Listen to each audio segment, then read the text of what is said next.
1325 ईस्वी। दिल्ली की गलियों में डर था, सन्नाटा था, और एक नाम जिसकी आहट मात्र से लोग कांप उठते थे, मोहम्मद बिन तुगलक। पर असली रहस्य यह नहीं कि वे क्रूर था। रहस्य यह है कि उसकी हर प्रतिभा क्यों उसके अपने ही साम्राज्य को निगल गई। कौन सी गलती ने इतिहास में उसे मद तुगलक बना दिया? और क्या सचमुच वे पागल था, या उसका दिमाग अपने समय से 100 साल आगे था? इस कहानी में षड्यंत्र है, हत्या है, बगावतें हैं, और एक ऐसा फैसला जो भारत के इतिहास का सबसे बड़ा प्रशासनिक जुआ साबित हुआ। आप सोचते हैं कि तुगलक की विफलताएं संयोग थीं? नहीं, इनके पीछे एक गहरा रहस्य छिपा है, जो आज हम उजागर करेंगे। 1325 ईस्वी। गियासुद्दीन तुगलक की रहस्यमयी मौत के बाद दिल्ली का सिंहासन उसके बेटे मोहम्मद बिन तुगलक के हाथ आया। लोग उसे पढ़ा लिखा, बुद्धिमान, बहादुर और दूरदर्शी मानते थे। यही वह सुल्तान था जो अरबी, फारसी, सांस्कृतिक दर्शन, गणित और तर्क सब में पारंगत था। पर कहते हैं कभी कभी अत्यधिक ज्ञान निर्णय को धुंधला भी कर देता है। धीरे धीरे दिल्ली की हवाओं में एक फुसफुसाहट फैलने लगी। ये सुल्तान कुछ ज्यादा ही समझदार है, शायद खतरनाक भी। 1327 ईस्वी। मोहम्मद बिन तुगलक ने एक आदेश जारी किया, दिल्ली की राजधानी बदलकर दौलताबाद ले जाई जाएगी। पूरा साम्राज्य हिल गया। लोग आज भी पूछते हैं, क्या यह पागलपन था, या भारत को उत्तर से दक्षिण तक एकजुट करने की सुनियोजित रणनीति?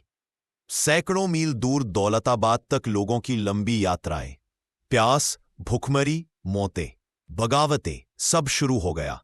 राजधानी बदलने का यह प्रयोग इतिहास के सबसे असफल प्रशासनिक फैसलों में गिना गया।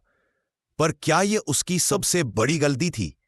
नहीं, असली खेल अभी शुरू हुआ था। मुहम्मद बिन तुगलक की दूसरी योजना सोने चांदी जैसे मूल्य वाले तांबे के सिक्के जारी करना। कागजी मुद्रा का विचार आज सामान्य है, पर सोचिए 1330 के दशक में यह कितना क्रांतिकारी था। यही कारण है कि उसे दूरदर्शी कहा गया, और पागल भी। लेकिन समस्या कहां हुई? नकली सिक्कों का बार सा फैलना शुरू हुआ। हर लोहार, हर व्यापारी तांबा गलाकर खुद सिक्के बनाने लगा। सुल्तान का खजाना खाली होने लगा। उसकी योजनाएं खोखली साबित होने लगी। पर फिर भी वह नहीं रुका। दिल्ली की मिट्टी में गूंजता एक नाम था, तुगलक, तुगलक, तुगलक। उत्तर में मंगोल खतरा, दक्षिण में विद्रोह, दक्कन में असंतोष। मुहम्मद बिन तुगलक ने चारों दिशाओं में युद्ध छेड़ दिए। लेकिन युद्धों को जीतने के लिए सिर्फ तलवार नहीं, स्थिर नीतियां चाहिए थी। और यह वही सुल्तान था जिसकी हर नीति खुद उसके ही विरुद्ध चल पड़ी। इतिहास में कई शासकों ने गलतियां की हैं, पर मोहम्मद बिन तुगलक वह शासक है जिसकी एक भी बड़ी योजना सफल नहीं हुई। दौलताबाद पहुंचते पहुंचते दक्षिण के लोग तुगलक का नाम सुनते ही विद्रोह कर उठते। 1335 ईस्वी में मदुरै सल्तनत ने तुगलक से अलग होकर स्वतंत्रता घोषित कर दी। यह उसके साम्राज्य की सबसे बड़ी दरार थी।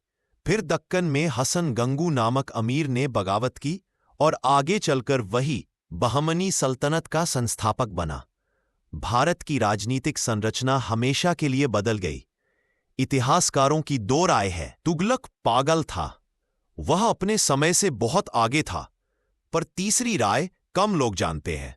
तुगलक को खुद अपने लोगों पर विश्वास नहीं था, और जब शासक अपने लोगों पर विश्वास खो देता है तो उसकी सबसे अच्छी योजनाएं भी दानव बन जाती है। सुल्तान का शासन अंत तक आते आते अराजकता से भर गया।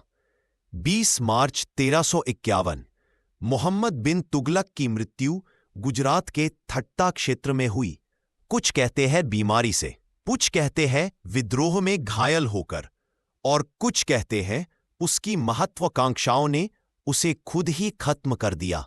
उसके मरने के बाद दिल्ली की हवा में एक प्रश्न तैर रहा था, क्या मोहम्मद बिन तुगलक भारत का सबसे गलत समझा गया सुल्तान था?